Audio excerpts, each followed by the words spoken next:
Well, good afternoon. I am Hank Klibanoff of the Alabama Klibanoffs, if you were wondering about that. I am Southern. I'm not one of those American by birth, Southern by the grace of God Southerners, but I am from Alabama, the heart of Dixie. I'm up in the top left-hand corner. That's where my family came from, on the Tennessee River, Florence, Muscle Shoals area. I was born in 1949. At a momentous time. Certainly it was momentous for me, but it was momentous in the Southern history because it was just as the tectonic plates that undergirded our Southern culture were grinding and groaning and beginning to change in a very dramatic way. In 1942, just a few years before I was born, this was the prevailing wisdom in the South. There is no power in the world, not even all the mechanized armies of the earth, Allied and Axis, which could now force the Southern white people to the abandonment of the principle of social segregation. 5 years later, 5 years after my birth, the United States Supreme Court proved itself more powerful than all of those armies by issuing the Brown versus Board desegregation order that ordered all schools, public schools, as a matter of constitutional law to be desegregated. I was 5 years old, about 15 months from heading into the first grade. At the time, I might have wondered, what did this matter? What did it mean to me? The Supreme Court was giving the Southern states plenty of time to decide, it seemed. They said, you will give you a year to look at this and to figure out how you're going to proceed with this. Well, the Southern states looked at that and said, we are not going to proceed with this. And they rose up in defiance. They did not come to their senses, and they decided to fight.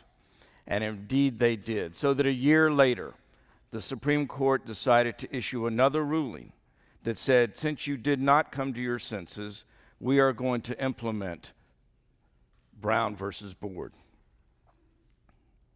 I was in kindergarten then, and I think it's important to sort of paint a picture of what life was like for a Southern white boy at the time. I was taking my first year readiness test, and you probably can't see it at the top, but I will tell you what my kindergarten teacher said about me. She said, had a tendency to ask questions. She didn't stop there. At the end of the year, she sent this note to my parents. She said, I have observed that he has made no great effort to mix socially in play activities. She said I had started this semester, the year, very clownish, but had turned serious. She says he has, however, shown a desire to follow me around, talking about things, asking questions. She went further. He has not played cowboys and Indians. He is definitely not the whooping cowboy type. I am not sure how he would stand up for himself or hold his own in a group because I have never observed him as part of group play. I wish I could explain to Mrs. Darby, my kindergarten teacher now, that those were serious times that demanded serious kindergartners. So here we are, my class.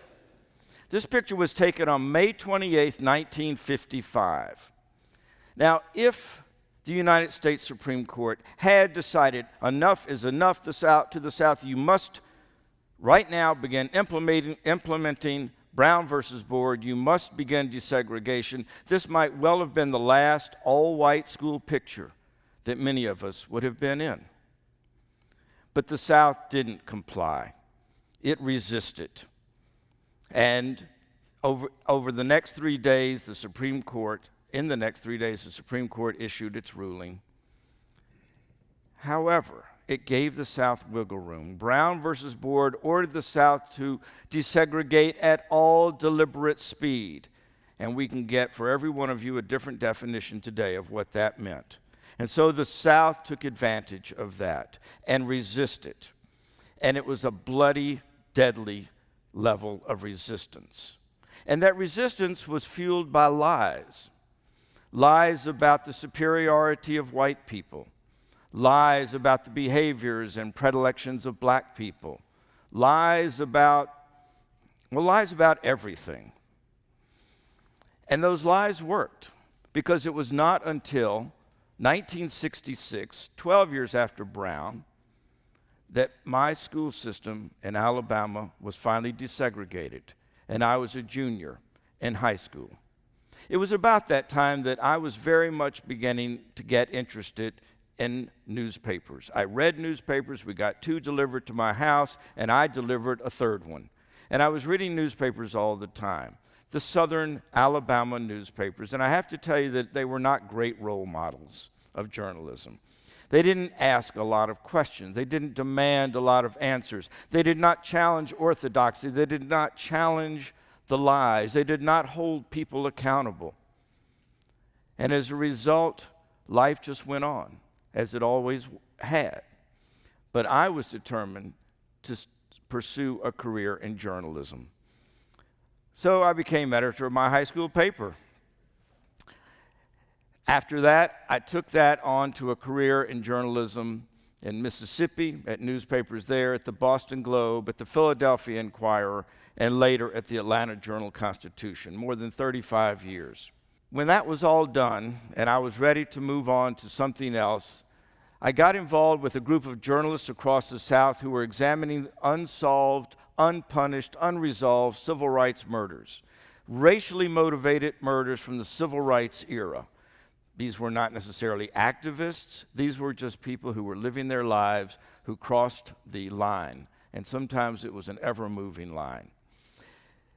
After working with reporters in Mississippi, Alabama, and Louisiana, I looked at Georgia and saw that no one was looking there, and I was looking to move on into teaching and joined Emory University and began a program there, the Georgia Civil Rights Cold Cases Project at Emory University. It's both a project and a class, and I co-teach the class with Professor Brett Gadsden of African American Studies and History. And this is an opportunity for students to explore the underside of our history in Georgia. These are some very compelling stories that the students bring forth in ways that sometimes even the families themselves had not known about. They examine primary evidence from the very beginning, FBI documents that we obtained through the Federal Freedom of Information Act, NAACP records that no one has looked at in 50 years. We explored the Auburn Avenue Research Library and the Manuscript Archives and Rare Book Library at Emory and archives throughout the country for documents. Here we have Donald Hollowell's papers, an Atlanta lawyer, African-American lawyer, one of the best lawyers in the state who represented quite a few of the families of the victims that we are looking, whose cases we're looking into. Here you see a diagram he drew of a jail cell down in Terrell County, Georgia, by way of understanding what went on the night of a particular man was murdered. And students have found trial transcripts and tons of other documents looking into these cases.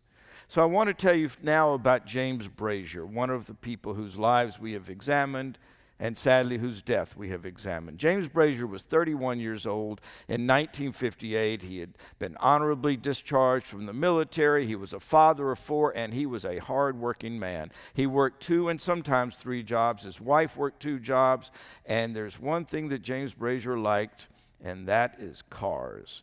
He loved cars, and he worked at the Chevrolet dealership. But in 1956, he bought himself a 1956 Chevrolet. In 1958, he bought himself a 1958 Chevrolet Impala and gave his 56 car to his father. Well, on April 28th, 1958, James Brazier went to church. It was a Sunday. In fact, he went to 2 churches that day. And as he was driving home through the town of Dawson, Georgia, his hometown, he sees that police have stopped somebody. Well, he knows this police officer. This police officer has stopped him before, and he has stopped his father before. And as he gets closer, he realizes that he has stopped his father in the 1956 Chevrolet. Well, no doubt James Brazier's mind went back to the previous November when he had been driving through town. And one of the policemen had stopped him and said, "You smart son of a bitch, I've been wanting to get my hands on you for a long time." And this is after stopping him for nothing. It's the taillight stop.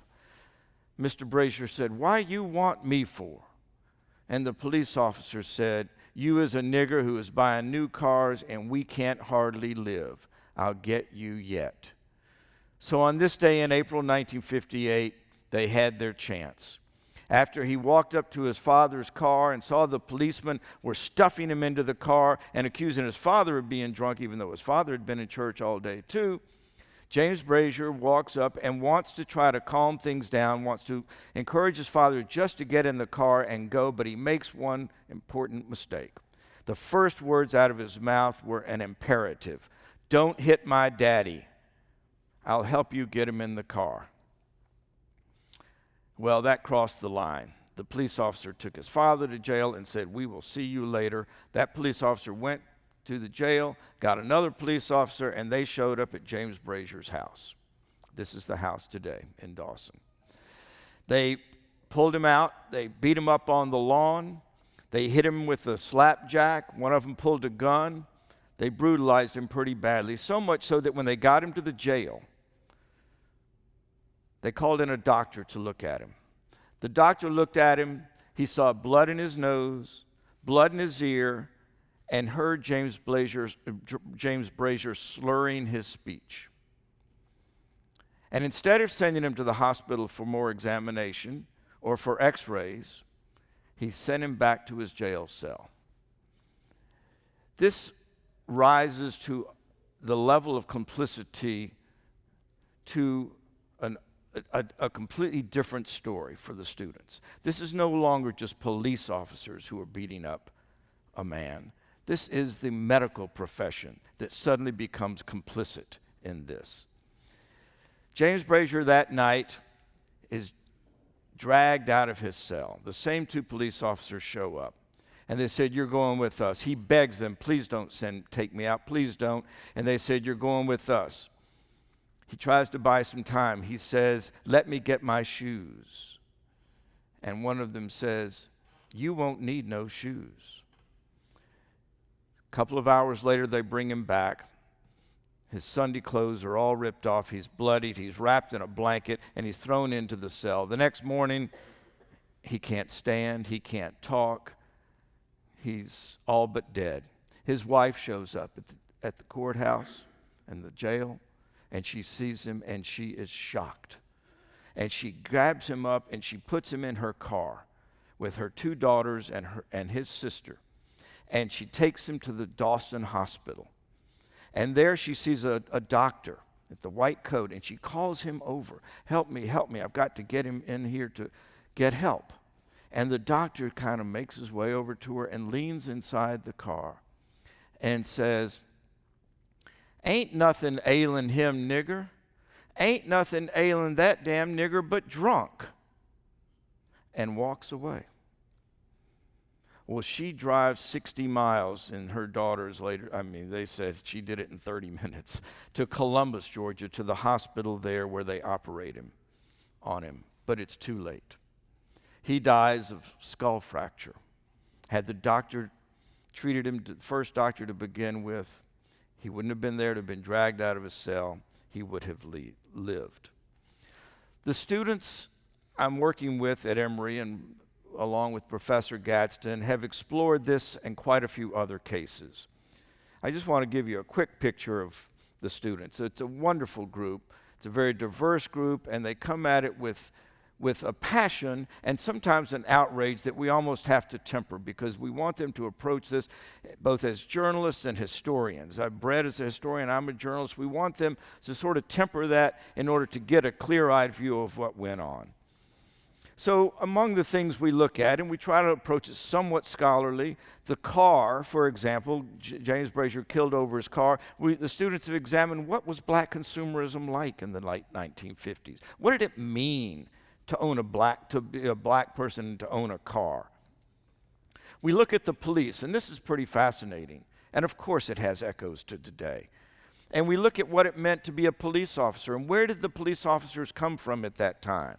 And among the people they look at are what Gunnar Myrdal and his examination in An American Dilemma.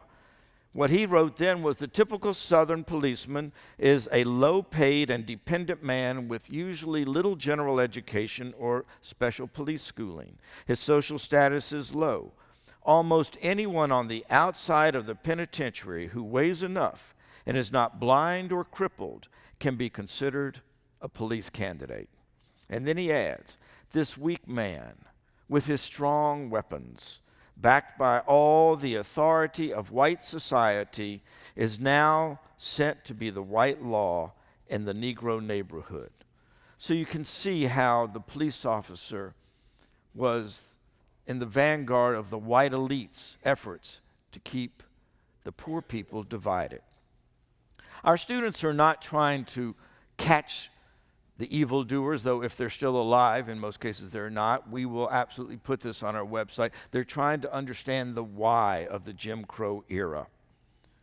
They look very much at the medical profession. I mentioned this, that it's case after case after case where there's clear complicity, where a doctor would say, he needs a transfusion, but I can't give you one because we don't have black blood today.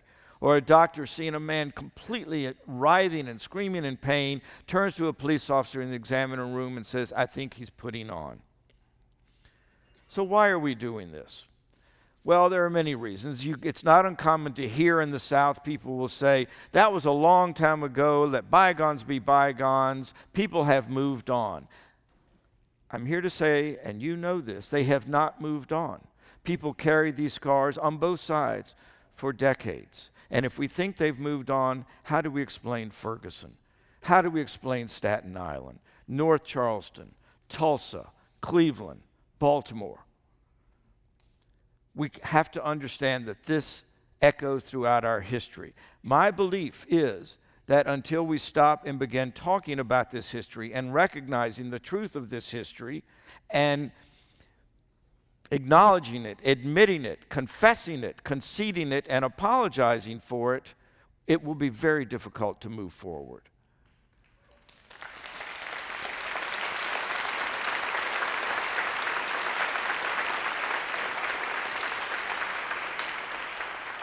I want you to see that this is James Brazier's gravesite. We could never have found it if his family hadn't taken us there, okay? And the reason we could not have found it is because it's washed away by many years of weather. It's obscured. You can't really see the words anymore. Our students' mission, and they have said this themselves, it's too late for them to bring James Brazier or any of these others back to life.